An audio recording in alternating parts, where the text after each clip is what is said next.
like to invite Heena from Segev LLP from Canada to join us on screen and welcome his guest. Hi, Heena. Hello. Hi. Just trying to get my video on. All right. Hey, are you seeing me? Yes, yes. So the virtual floor is yours now. All right, thank you, Zoltan. Hi, everyone. My name is Heena. I am a lawyer at Segev LLP. For those of you who don't know us, we are a full-service business law firm headquartered in Vancouver, Canada, but we do have satellite offices in the US and China.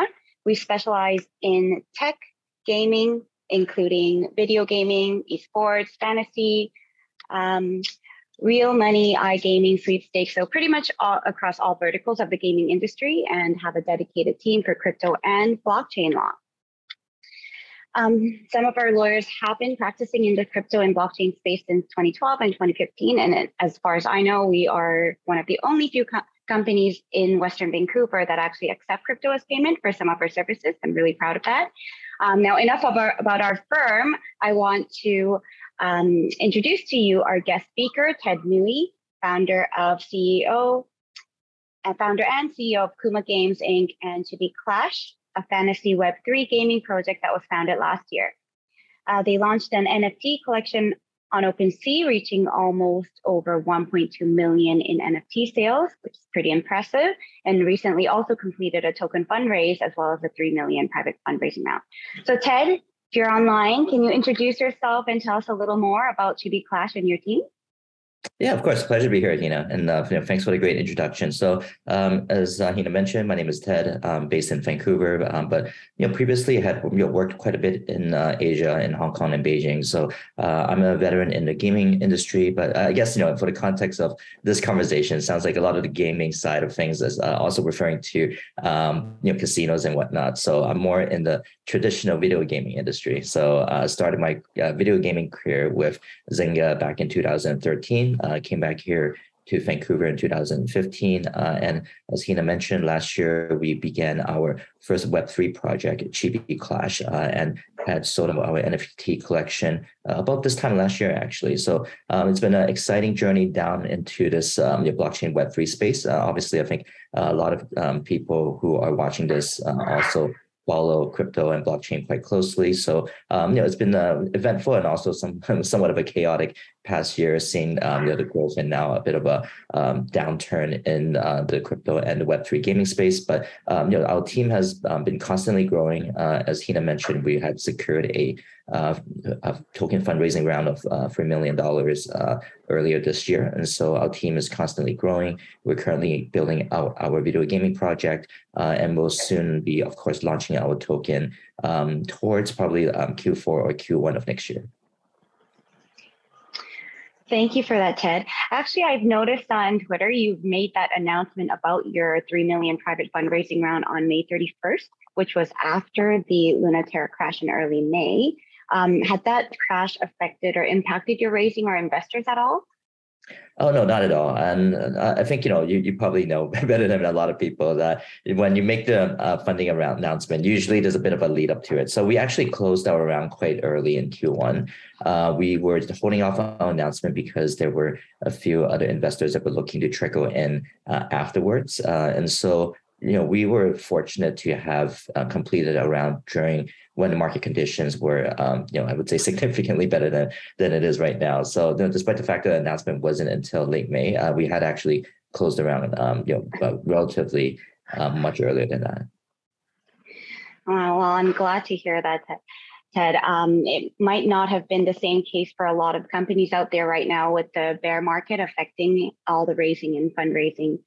So I want to dive right into our topic, which is how the crypto market dip is affecting crypto companies and gamers with the future outlook on what's next for crypto gaming. So how is this crypto bear market affecting the industry and the companies, the gamers, and maybe even Chibi Clash? Yeah, I think the first point you definitely touched upon, and this is not just from my personal perspective, but also talking with fellow builders and entrepreneurs in this space. So definitely, I think a lot of people were attracted into the crypto and Web3 market based on the numbers that people were seeing last year. So, this time last year, anything Web3 gaming that people were launching were getting traction, right? As long as you had a great team with a great looking product. And, to be truthful, most projects that are in Web3 aren't even finished, right? A lot of times people were over, selling NFTs before they even had a product ready. And this is, somewhat still the case, right? When you even look at some of the leading projects in the Web3 gaming space, right? Whether that's Axie, Illuvium, a lot of these products aren't complete, or in the case of Illuvium, even launched. And so, people were kind of fortunate to have just really been in the market at the right place at the right time. And so, I think right now, obviously, looking at the downturn of the market and seeing that the market went from, every project was producing, crazy multiples in returns to now where it's very difficult for a project to even break even from the valuation at launch. Investors are indeed shying away from making investments in Web3 projects, but at the same time, because the space has attracted so many talented teams and talented individuals into Web3, what we are seeing is a higher quality of companies that are entering this Web3 space. So, looking at kind of very longer horizon perspective, I think, the Web3 gaming still has a lot of potential. We've definitely seen a lot of, great talents, coming from Web2, whether that be people from Amazon, Google, Apple, wherever. And I've known people from those companies starting their own companies or joining companies in the Web3 space. I think there's a lot of great long-term potential with better products that are being built. But at the same time, I think in the short term, people are still reeling from the after effects of some of the negativity that's and the negative things that have happened in the space, whether that be with the Lunatic crash, with the fallout with 3AC, and of course with the hack with Axie.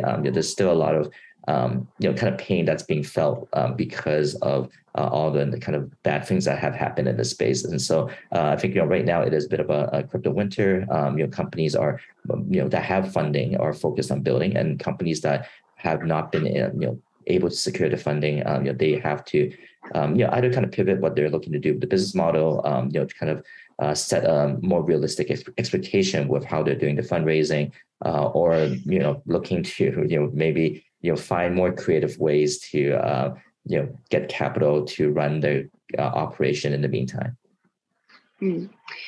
And do you find that a challenge to sort of be in line with what the investors want in this market and what you want as a company for your vision? Yeah, and I think we were fortunate because our raise was a token raise, right? And in short, it's a little bit different than if it's a VC that has equity in your company, and they are looking to be more hands-on with giving you advice on what you're looking to do. Whereas a lot of the blockchain VCs, I would say all of them are looking for quick returns. I think a lot of them are looking to build an ecosystem. So, for example, one of our investors is Polygon Studios, right? And so, they are looking to bring companies to support their ecosystem. And of course, they prefer to fund projects that are, using the Polygon, ecosystem. But that's not a requirement. It's not like set in writing that we're only investing in projects if you're doing X, Y, Z, right? So there's actually a lot of flexibility in terms of how we approach the growth of a company. And to be honest, because last year the market was so hot, so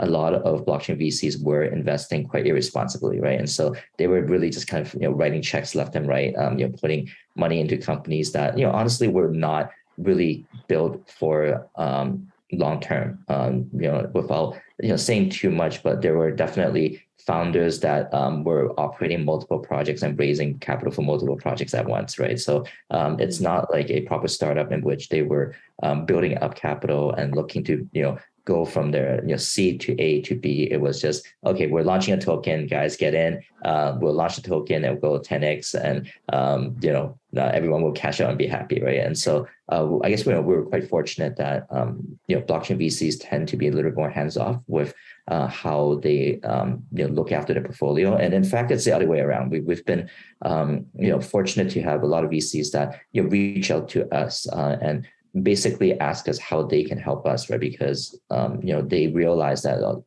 back last year, they were busy writing checks to a lot of companies, and now it's time to focus on their portfolio companies. So they are using their resources in the best of their ability to help us, whether that's extending market reach, getting us on, giving us more exposure through their channels, or just helping us with providing feedback on a product, for example. Right. So I've been reading online that at least the articles have been saying the gaming industry is maybe the least impacted, or at least the most resilient, but to the market there. How do you find the statement? Do you think this is true? Yeah, I mean, in some ways it is, because gamers will play games regardless, right? And so, speaking from my experience in the mobile gaming industry, so during the last few downturns, right, when people were depressed over the stock market crash, like back in let's say 2008, 2009, people will still play games, right? They still spend money on games because, in a sense, that's a bit of their escape, right? And so I remember back then, you still see that even if market conditions were not good, gaming companies were still doing okay, if not good numbers, right? Because people who are jobless are playing games, and it's just an industry that is in general able to survive bear markets a little bit better. But with that said, Web3 gaming is a little bit different. A lot of people that got into Web3 gaming are speculators or investors that are looking to buy assets, right? So right now, I think one of the issues that we have with Web3 gaming is that simply the games are not fun, and most people are not playing Web3 games for the entertainment aspect of it, right? A lot of it is based on speculating on future value, holding onto assets for games that they think will have potential, right? And so I think the shift in our space right now is that we realize that there needs to be a better balance, right? Having people that do care about the ownership aspect of Web3 NFT gaming, but at the same time also actually enjoy playing the game, because you can't simply just have a bunch of people that are buying up assets but not really engaged with the game or the community in itself, and not have people that play, right? And then in the case of Axie Infinity, so I think that's the most cited game in our industry. There were a lot of people playing. But the problem was that it literally was what they coined the game to be, a play to earn. People only played because they wanted to earn, not because they enjoyed the game. So the minute that they earn the tokens, they cash out, right? And so it helped quickly grow the product to the point where millions of people were playing. It created new economies in developing countries like the Philippines and Indonesia and Brazil. A lot of companies were born within that ecosystem, but at the same time, it was not sustainable, right? And it's a term that we try to avoid saying, but it was designed to be somewhat of a Ponzi-nomics, in which you basically have to keep growing your gaming audience in order for that token value to sustain. And so in hindsight, we're able to see what happened, which was basically the game hit a pinnacle. The token value was no longer sustainable, and thus people were no longer able to earn that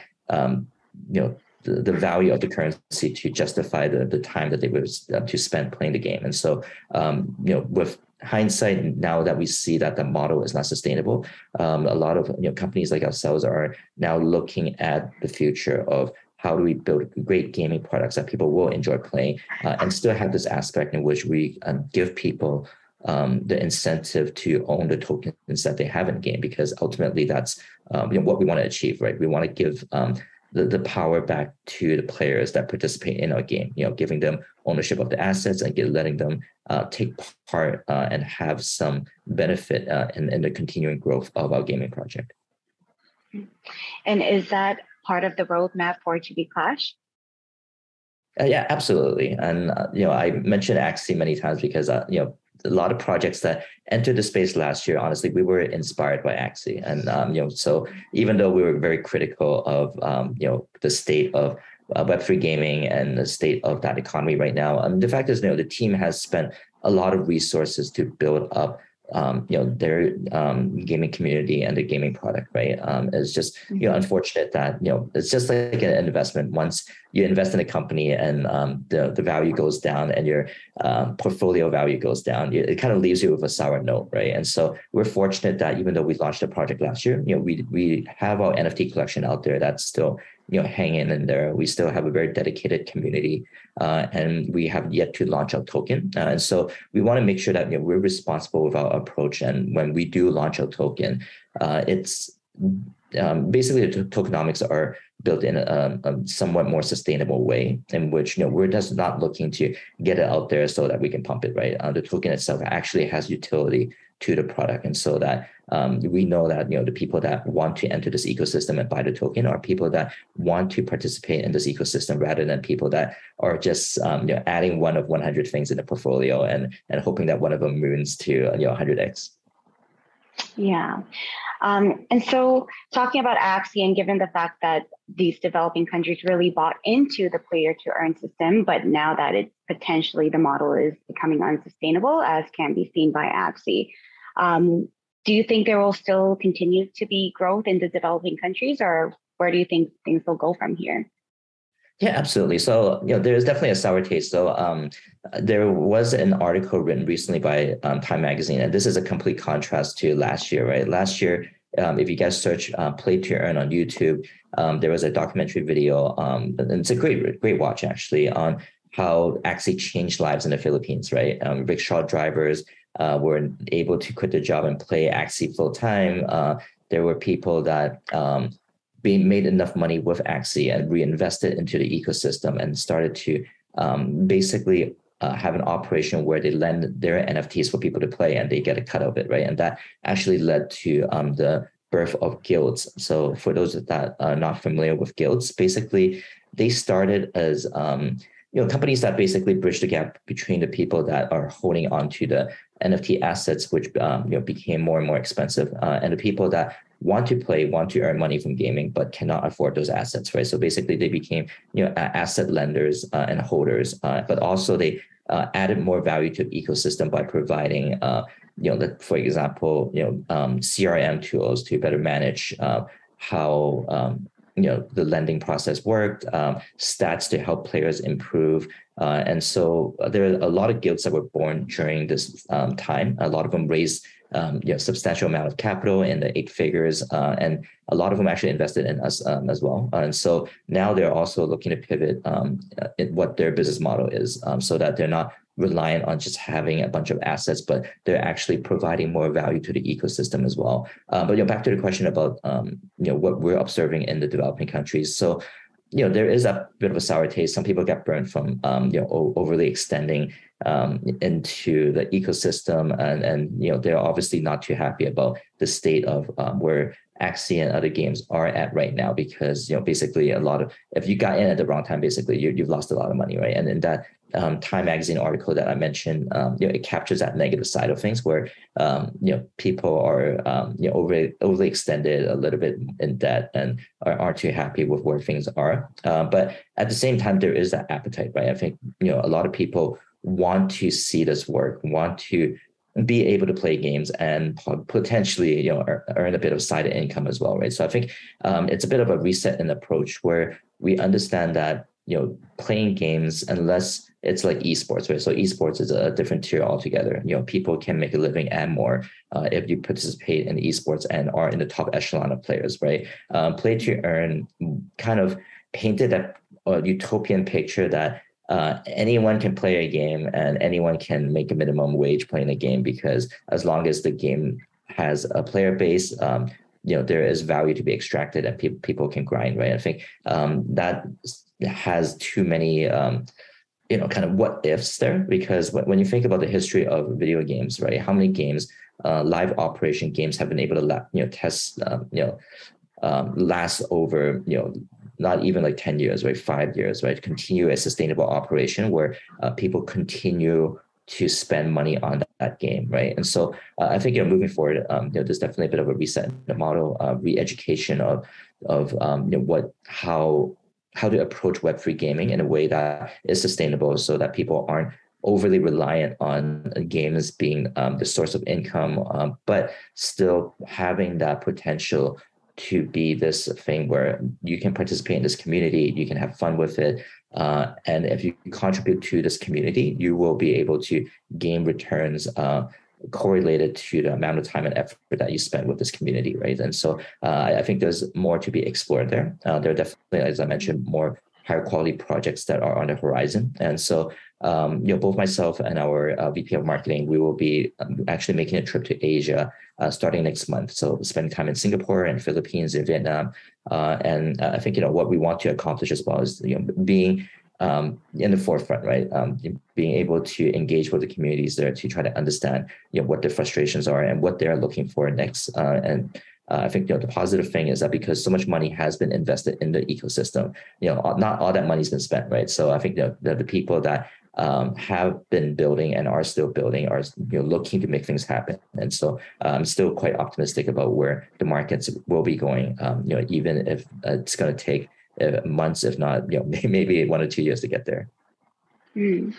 So according to the Blockchain Game Alliance, NFT games alone apparently generated about 2.3 billion in revenue in Q3 of 22, and the overall gaming industry was set to reach about 203 billion this year. But with all the crashes in the market, do you think we might still be en route to reach that kind of growth?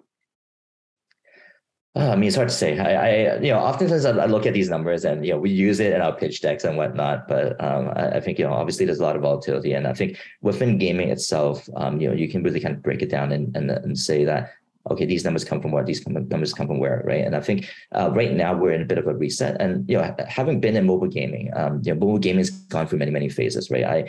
I actually started my mobile gaming career before working for a gaming studio. I worked with a lot of gaming studios as part of InMobi. So InMobi is known for mobile ad solutions, right? And even look at, if you guys remember, some of you might be a little bit too young for this, but during the early days of mobile, mobile ads were annoying as heck, right? They're like the banner ads that take up like 1/4 of your screen, like interstitials that pop up and you have to close it. It was very spammy, right? Just like the early days of internet. And so that has evolved over time, and mobile advertising became a very, very profitable model because, games were actually the biggest driver of it, right? Back then we had two segments, right? We had performance marketing, which was looking at your click-throughs going into gaming products, and the games would pay per install or pay per click, and then you had your brands, right? And then we realized that the games were going to pay a lot more because there is a direct correlation to attracting people into your game and going down the funnel, and they themselves become paying players into the game, whereas brands is really more for exposure. And so they're willing to pay less, actually. And so, looking at just, this past year, right? Companies like, I don't know if you guys are familiar with what's been happening with Unity, but, they're a listed company. They were in talks with a merger with IronSource, and then AppLovin, I believe, came up and tried to make a counter offer. But, these are deals that were M&A deals in the billions, right? And so it just shows that there's a lot of money that had been made by advertising. And so without going on too much of a tangent, I think that was worth mentioning because I feel that the revenue model itself is going to change in Web3 and in gaming as well. Obviously with mobile advertising, there's been a big shift because of a bit of a change in the landscape and how things work with Google and Apple taking more control over user data, and in Web3 as well. I think there's a lot of emerging technology that will be popping up, and so I tend to not look too much at the past. A lot of these forecasts is based on the information that's available, but I do believe that with the amount of people that are building towards Web3, right? Chains and centralized platforms that support the growth of this ecosystem. And I do believe that there will be new ways to kind of crack new revenue models in this space. Okay. And so I know that some countries like South Korea has banned the play-to-earn model, and I guess it's becoming sort of a thing, a trend in the space that play-to-earn is no longer scalable. It's not a term that people want to use, and people have been starting to coin terms like play and earn, and etc. So what do you think might be the next big thing? I know this is a really huge question. Nobody might be able to anticipate this, but what's next after Play to Earn? I know you talked about how, tokens create utility and the game should be basically attractive in its own and not just associated with earning money. But do you have any foresight or any opinions or or even just where you would like to see it going? Yeah, that's a great question. And yeah, I mean, I wish, I was all knowing. I had the kind of, magic 8 ball and say that this is going to be the next term, right? So yeah, obviously, I think, one thing that we have concluded as industry is that, we have to move away from play to earn. It was catchy while it was there, but like I said, the connotation was that you have, you're only playing to earn, right? And so Axie and a lot of other companies, they tried to pivot to play and earn, play and own. We tried that as well, and we realized that it's just not sticking, right? So the industry is going through a bit of an identity crisis right now, where are we NFT gaming, crypto gaming, blockchain gaming, Web3 gaming, play to earn games, and so, or even GameFi, right? Which we used for a while, but we realized that it's also not a good term because it kind of focuses on the finance part of gaming, and so there is a bit of an identity crisis right now. We stick with Web3 gaming just because I feel that better represents what we are as a project, but moving forward, I think, we play to earn sounds, doesn't sound as catchy as it used to be. But at the same time, right, I think, we have to accept the fact that a lot of the people in this ecosystem are still driven by the fact that, they are hoping to earn and own, right? So I think the own aspect is definitely something we want to focus on, right? We want to give meaningful ownership of digital assets to our community so that, we are the often cited example of, if this was Activision Blizzard, World of Warcraft, you have the super rare item, and a story that many people in the blockchain space know. The founder of Ethereum, Vitalik, founded Ethereum because his World of Warcraft account was suspended, and he was super frustrated because you can be spending thousands of dollars, thousands of hours in a game at any time. If the game shuts down, you lose that digital item, right? And so, Web3 gaming in a similar manner, yes, the game can shut down, but if you own that item on the blockchain, it's there forever, right? So I guess the next question related to that is, so how do you make that ownership meaningful, right? Because right now, it's really easy to mint an NFT, right? There are, literally tens of thousands of projects out there, and once you have the first smart contract, you can literally mint a NFT, like, just with a snap of a finger, right? And you don't even need to code. There are platforms that allow people to easily create new NFT collections that are out there, right? But how do you make that utility meaningful, right? Because it's easy to create something. I mean, it's just like creating a toy, right? You can create tons of crappy toys once you have a printer.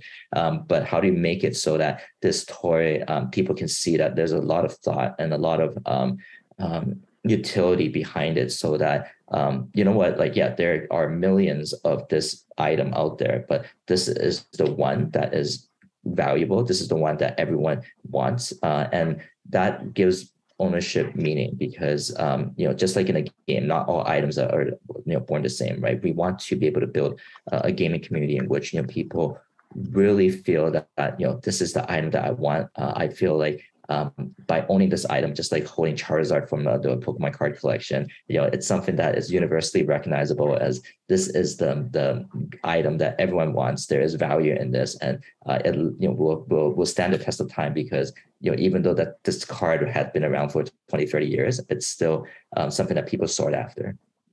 Mm-hmm. I actually really like that, Ted.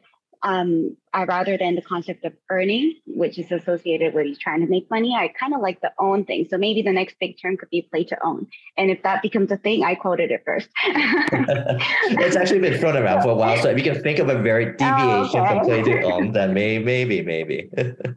All right. Well, I think we're out of time. We're 2 minutes over. I know that Chibi Clash is launching their pre-alpha playtest launching tomorrow. So good luck with that. I wish you the best. And thank you so much for being our guest today. Great. Thank you, Heena. All right. Bye now. Thank you, Heena. Thank you, Ted. Yeah, it was awesome. And I really like hearing all the ideas about Web3. And it's certainly something to talk about for hours. Thank you so much, guys.